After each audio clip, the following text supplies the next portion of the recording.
Alright, so if we look at the layout of my keyboard here and compare this to the natural pronation of my hand. So what I do is I place my palm directly against the surface of the keyboard, right? Like I don't place it on top of the keyboard, but just slightly in front of it, right? So what happens is you see this angle, it shouldn't be very far. It shouldn't be like this. That strains your wrist.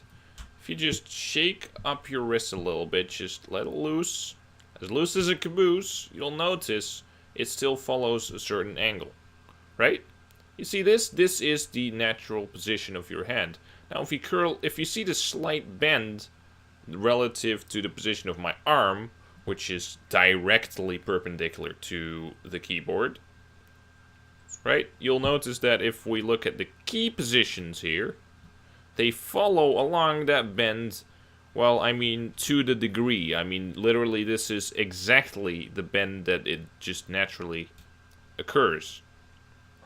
So this, you can see, is why this type of keyboard is ergonomic. If you change it, if you were to vertically align it, you just have to change the positioning of your wrist, which means you have to slightly tense up your shoulder. Now, I don't think the amount of tension you need to hold in your shoulder will cause any damage, cause any problems, because you're not moving your shoulder or straining it at all. You're just slightly moving it away from its natural position. I mean, the human body is designed to be able to move, right? If you couldn't move anything out of its natural position, because it's gonna strain everything, then that would be strange, right? You could just have to stay stationary. That's not no good either. But see, this way you could also use vertical alignment. Now that's gonna make it harder to traverse, right? Because obviously you'll need to use your arm instead of your wrist in that case. So I could see how that would make a minor impact on ergonomics, but you trade that off for horrible speed, right? So really, if you look at this, if I have to do this, this is not straining my finger very hard, right? This is completely natural, and then I could also move with my arm here if I wanted to. So really, there's no reason for the vertical alignment. It only creates more strain, really, if you just place your hand in a natural position. You have to suddenly change the position, and really, if you wanted to change, like, it's only a motivator to traverse the keys with your arm instead of your wrist, I guess. But even then, I don't know how strong of an incentive that is, because you could still, with vertical alignment like this, you could still hit that row. It's going to be harder, but you can still do it. So, yeah, maybe if you have big keys and vertical alignment, you force yourself to stay in the natural position literally all the time. It's just an incentive, right? You can still do it with the regular keyboard, but just nobody does it because it's not needed and it doesn't hurt if you use the keyboard this way. Short explanation on the ergonomics of a keyboard and why that regular keyboards don't give you carpal tunnel, right? Because that's the thing I'm getting at here. It's like, oh my god, if you use your good old equipment like this, just a good Corsair K95 keyboard or whatever it was called, Corsair Vengeance K95, pretty sure that's the model. Anyway, it's just a regular old mechanical keyboard. It's never given me any strain on my arm that I felt, you know. If you compare it to a mouse, there's so many mouses you can complain about. You could be spending all this effort talking about mouses, right? You should be able to palm grip your mouse. Look at this. I'm almost in the natural position. Just need to, grab it with my thumb for grip.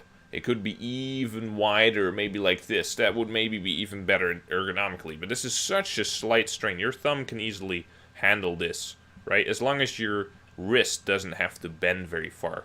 So this is a good mouse and a good grip, right? And those tiny little mouses that you need to clench like this, right? And then you start moving it around, then this hurts in 3 seconds. I can feel myself getting fucked up real bad, right? So if you use proper equipment like a mechanical Corsair keyboard and a Razer Death Adder or like similar gaming mouses that you can palm grip, not a problem. You don't need this fancy ergonomic equipment like these weird curved keyboards that allow you to get 7 typing APM, right? Or whatever you want to call it. Like 7 words per minute if you were to type. It's bullshit. And it costs probably cost you way more if you want to get it from similar material, similar mechanical keyboard. It's just not necessary, right? Just look at this one more time. Look at this. Natural bend. See that? This is perpendicular. See that? It just follows the angle. Why do you think they created this angle? You think that keyboard manufacturers are just sadistic and they want you to fuck up your hand? No, they don't. They don't benefit from that at all. It's literally to the degree accurate, right? I don't have to bend it more like this. It's just perfect.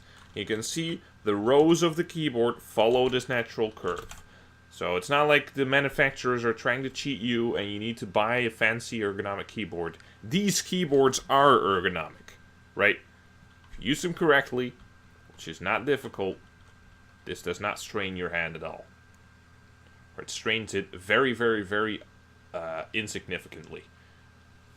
If you get carpal tunnel, it's not because you're using your keyboard the correct way, or like using a regular keyboard like this the correct way. That's not going to give you carpal tunnel at all. Alright.